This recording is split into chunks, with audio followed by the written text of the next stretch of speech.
আখাউড়ায় বিএনপির মনোনীত প্রার্থী পরিবর্তনের দাবিতে কবির আহমেদ ভূঁইয়ার কর্মী সমর্থকদের বিক্ষোভ মিছিল।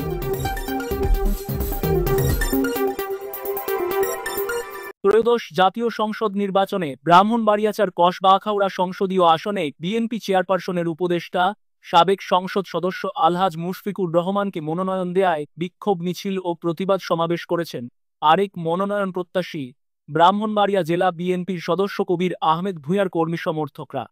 শনিবার ৮ নভেম্বর বিকেলে আখাউড়া রেলওয়ে স্টেশন চত্বর থেকে বিভিন্ন স্লোগানে বিক্ষোভ মিছিল নিয়ে বের হন নেতাকর্মীরা।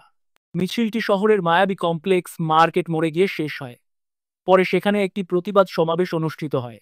সমাবেশে বক্তব্য রাখেন আখাউড়া উপজেলা বিএনপির সভাপতি আলহাজ জয়নাল আবেদিন আব্দু, সাধারণ সম্পাদক খোরশেদ আলম ভূঁইয়া, আখাউড়া পৌর বিএনপির সভাপতি সেলিম ভূঁইয়া, সাধারণ সম্পাদক আক্তার খান, যুব দলের সদস্য সচিব মহসিন আহমেদ ভূঁইয়া, ছাত্রদলের সাবেক সাধারণ সম্পাদক জিয়াউল হাসান সানি প্রমুখ।